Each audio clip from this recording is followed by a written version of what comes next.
metrô hoje é um metrô superlotado, é um dos metrôs considerado um dos mais superlotados do mundo, e a população, apesar de reconhecer um metrô de boa qualidade, no sentido de que, comparado com os outros transportes, ainda é a melhor alternativa na cidade de São Paulo, a população e mesmo os metroviários estão reclamando muito do atual sistema, por vários motivos. Um é a superlotação, que não é uma coisa divina. A superlotação tem a ver, na verdade, com a falta de investimento no metrô de São Paulo e também na ferrovia, que o metrô de São Paulo foi fundado em 1970 e, na verdade, não cresceu proporcionalmente ao tamanho da cidade. A cidade cresceu muito mais do que o próprio metrô.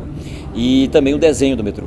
O desenho do metrô são linhas que se cruzam e não é tipo o que a gente gostaria que fosse um quadriculado ou mesmo como se for em Paris, que tem os anéis e pudesse, as pessoas tivessem, por exemplo, saindo de Itaquera, tivesse 2 ou 3 alternativas. Combinado com isso, tem a privatização, que na nossa opinião também acaba dando lucro para os grandes empresários. Então, na nossa opinião, falta investimento. E quando faz investimento, ainda faz de forma errada. Aí tem vários e vários temas. Os trabalhadores se sentem, por exemplo, há 10 anos atrás, nós tínhamos mais ou menos, comparado com hoje, 2,5 vezes menos usuários do que tem, e é mais ou menos a mesma quantidade de funcionários. Então os metroviários reclamam o seguinte: nós não temos pessoal para atender adequadamente a população, e era necessário.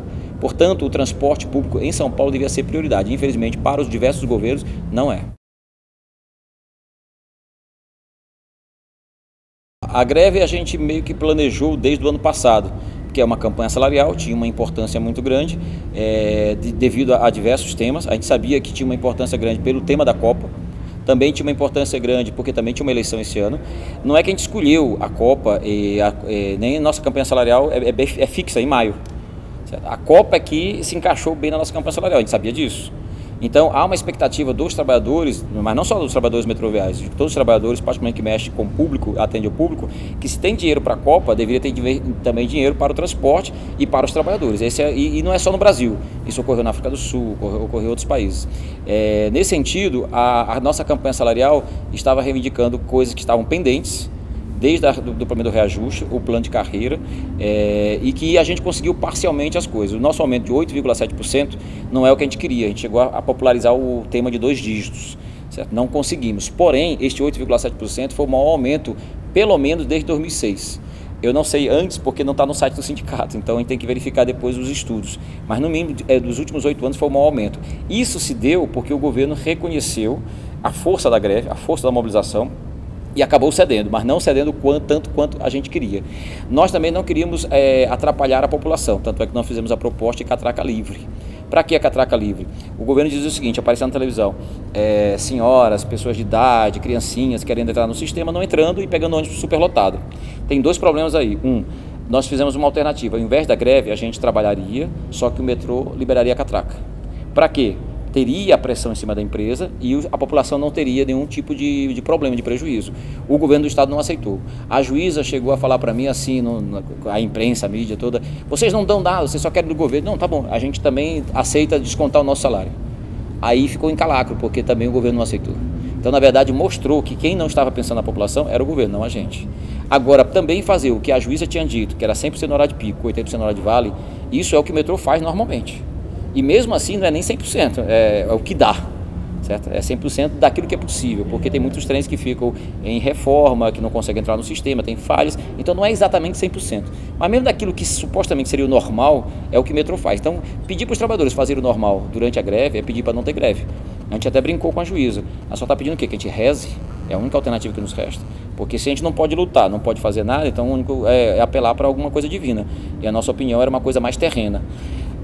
E a gente acha que, na verdade, o transporte não é prioridade para o governo do estado.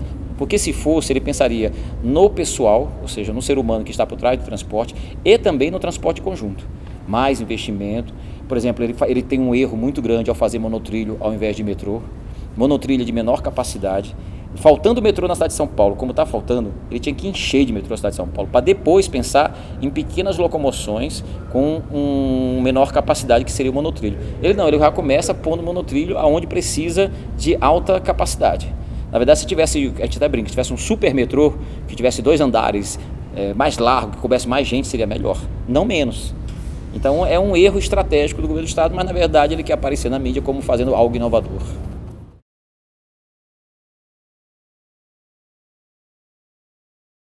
Toda a greve, quando você vê o contexto completo, na verdade é uma defesa dos trabalhadores para o seu, vamos dizer assim, para a garantia do seu salário, basicamente, e também suas conquistas. Por exemplo, quando você pede para repor seu salário, você está pedindo apenas que o trabalhador seja valorizado. Se o metrô vai perdendo o seu poder de atração do mercado de trabalho, de bons técnicos, bons trabalhadores para o sistema, na prática o atendimento à população piora. Então, quando a gente pede para repor o salário e que tenha um bom atendimento, significa que a gente quer segurar os melhores aqui. Então, na prática, nós estamos ajudando o sistema de conjunto, ou seja, que o transporte seja melhor. Se você pensar também que nós somos todos trabalhadores, então se um trabalhador ganhar um aumento, isso estimula o outro a ganhar também, isso, na minha opinião, ajuda. Se a gente ganha menos, na verdade vai ser um estímulo para as pessoas ganharem menos. Então, na verdade, tem uma combinação aí. Por último, o nosso sindicato está pautado, as demandas nossas, também as demandas da população. No ano passado, por exemplo, nós usamos um colete pela redução da tarifa. Nós fomos para a manifestação, eu em particular fui preso inclusive na primeira manifestação, de forma irregular. O que acontece? Muita gente não acreditava que a tarifa pudesse ser reduzida depois de aumentada, tanto o governo do estado do PSDB, o Alckmin, como o Haddad, prefeito do PT. O que acontece? Acabou reduzindo. Então, esta luta, que não era uma luta só dos metroviários, e não era uma luta só da juventude, era uma luta combinada de toda a população de São Paulo, que por algum motivo explodiu e se moveu. Isso beneficiou, na minha opinião, todo mundo. Alguns perguntam, se vocês reduzirem a tarifa, tem menos dinheiro para o metrô. Não é verdade. O problema é de onde vem o dinheiro. Se o dinheiro vem da população mais pobre ou deveria vir de onde? Na nossa opinião, o debate é que deveria vir dos grandes empresários, que são os maiores beneficiados pelo transporte das pessoas.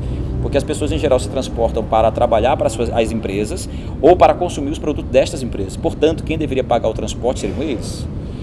Nesse sentido, a nossa luta, em geral, não é luta só pelo salário, na verdade é por um modelo de transporte. Nós, por exemplo, nós não queremos mais viadutos e túneis na cidade. Por quê? Porque é priorizar o transporte individual. Nós queremos mais metrôs, ferrovias e mesmo corredores de ônibus. Para quê? Para priorizar o transporte público. Isso ajudaria todo mundo, inclusive quem tem carro. Então, quando a gente fala da categoria metroviária, é uma greve que luta por um conjunto, por uma obra completa. Então, eu acho que a população, nesse sentido, mesmo que naqueles dias possam ter um problema, e é real, ao mesmo tempo, de conjunto, se você pensar em perspectiva, é uma luta por um melhor transporte, não por um pior.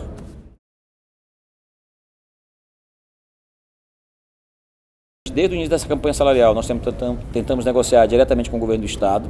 O governo Alckmin nunca nos atendeu, apesar que depois que a greve ocorreu, mesmo antes da greve, o Alckmin apareceu diretamente na televisão para tentar bater ou tentar se contrapor aos trabalhadores.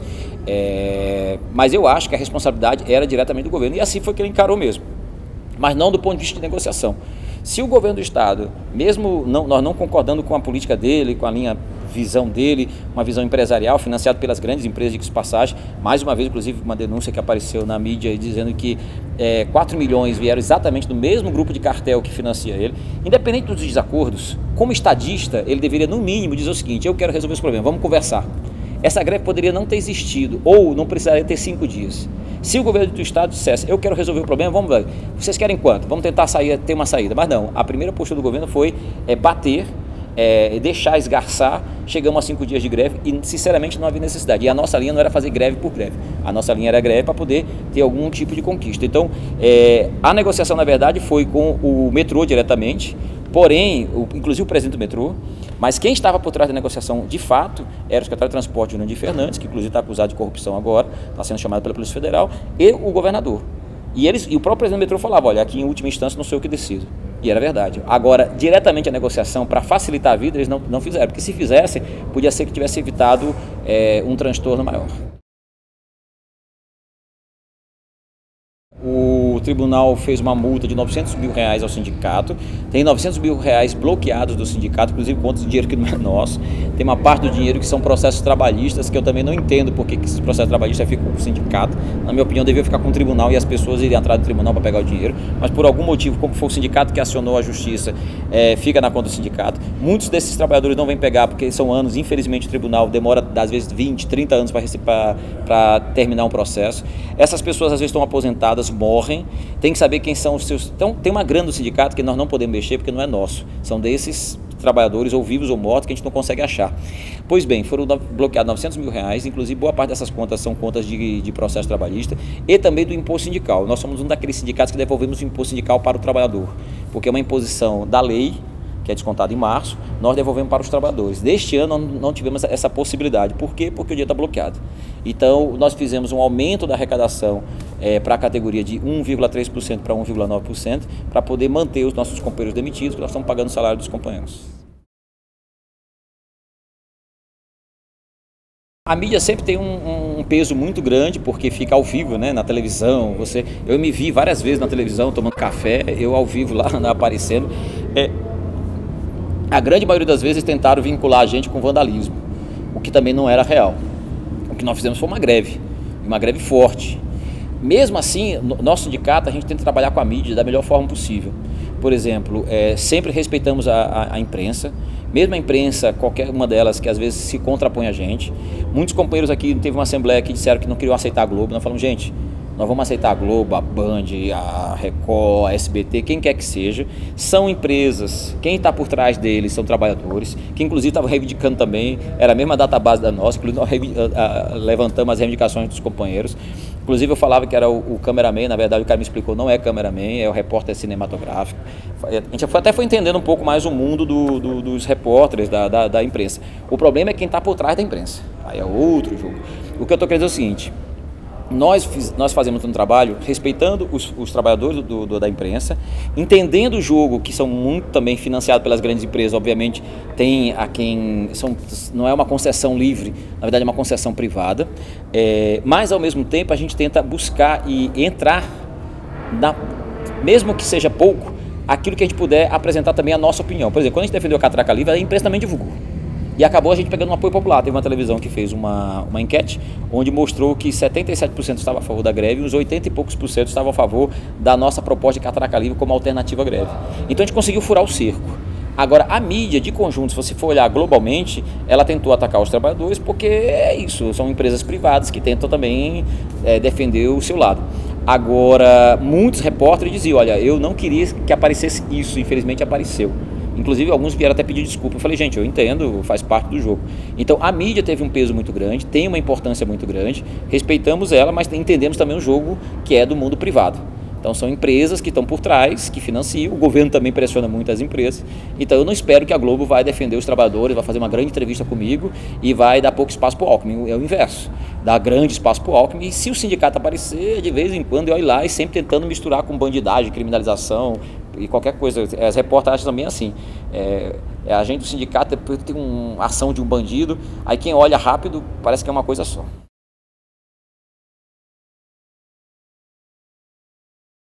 Nós aprovamos pagar o salário de todos os trabalhadores. Então nós estamos pagando o salário base, os adicionais, o tempo de serviço que no metrô tem, periculosidade, se ele estiver na área, ele ganha tudo. A única coisa que ele não está ganhando é o vale-refeição, vale-alimentação. Não é o ideal, mas é uma sustentação razoável para todos os companheiros, independente do salário, se ganha mais ou menos, todo mundo está ganhando o salário. Então é uma maneira do companheiro se manter.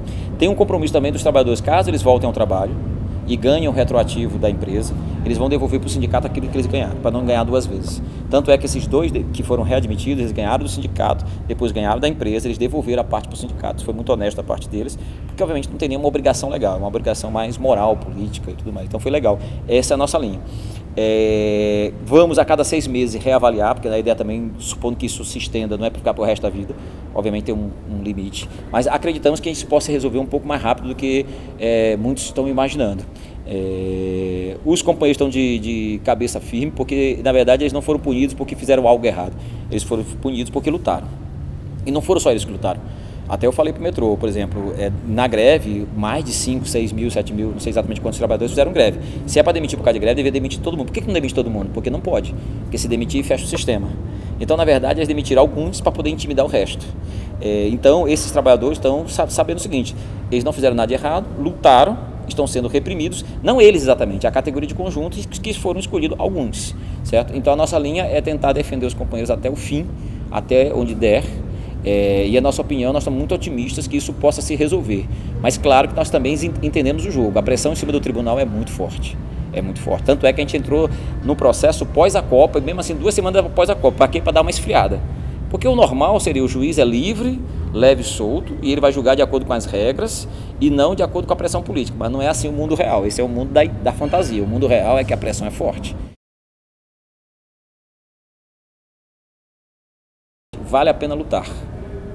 Às vezes você tem um revés também, como nós tivemos, mas vale a pena lutar de conjunto, até porque não resta outra alternativa para os trabalhadores. Aqui nas nossas assembleias, a gente sempre falava que, de uma certa forma, a gente era uma senzala que tinha se levantado, porque nós somos os escravos modernos do mundo do trabalho. Então, quando essa senzala se levanta, as outras senzalas, quando olham para a gente, mesmo que não estejam em luta, muitas vezes olham com muito carinho e com vontade que a gente se dê bem. E assim também, quando a gente vê, por exemplo, os trabalhadores da USP, outros caras que estão lutando, o pessoal do Movimento Sem Terra, que fazem uma ocupação e que por algum motivo consegue ficar com aquela casa, às vezes não consegue, às vezes consegue, a gente também torce para que dê certo. Então, no fundo, é uma solidariedade entre as senzalas que por algum motivo se levanta. Eu espero que algum dia a gente consiga levantar todas as senzalas e a gente consiga mais coisas do que só um reajuste salarial como nós conseguimos aqui em São Paulo.